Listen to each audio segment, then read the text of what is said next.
Hey everyone, Nut Free Mama here. Today I'm going to show you how to make keto brownie boo bites. Okay, let's start off with our ingredients. First, for your keto flourless brownie bites, we need a half a cup, which is 1 stick of butter unsalted, 1 cup of sugar-free chocolate chips, a half a cup of confectioner's sugar substitute. I am using monk fruit, 3 large eggs, and a 1/4 cup of unsweetened cocoa powder.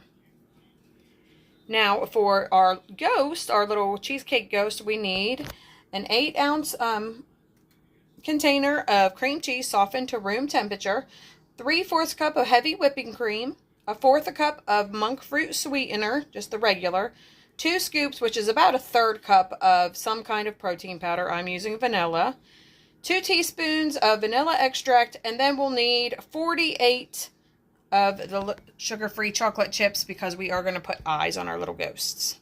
Let's go ahead and preheat our oven to 350 and then spray a 24 cavity mini muffin tin generously with cooking spray.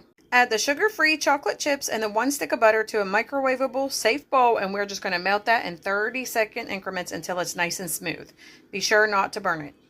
That looks great. So next I'm going to add in my confectioner sugar and cocoa powder and mix that to combine just with my spoon. That looks great. So now I'm going to add my eggs and just stir that to combine again. Everything is nice and combined. So now I am just going to add that evenly to my mini muffin tin. These little mini brownies are ready to go into the oven for 12 to 14 minutes at 350 degrees. While the brownies are in the oven, we are going to get to work on our ghost cheesecakes. So I have my heavy whipping cream in a bowl, and I'm going to mix that with an electric mixer on high until stiff peaks form. That looks great. That took me about 6 minutes. So now in a separate bowl, I have my cream cheese, vanilla, sweetener, and protein powder, and I'm going to whip that with an electric mixer until it's light and fluffy. That looks great to me. So now we are going to just fold in our whipped topping mixture into our cream cheese mixture. That looks great. So I am going to put that into a big Ziploc or piping bag and put it in the refrigerator until we're ready to use it. Also, my brownies just came out of the oven, so we are going to wait for those to cool completely before we get to work on our ghosts.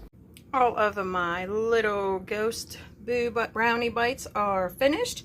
I just piped on my frosting, and then I just added 2 little chocolate chip eyes and 1 little chocolate chip mouth, and they turned out so cute. Thanks for watching, and we'll see you next time. Happy Halloween!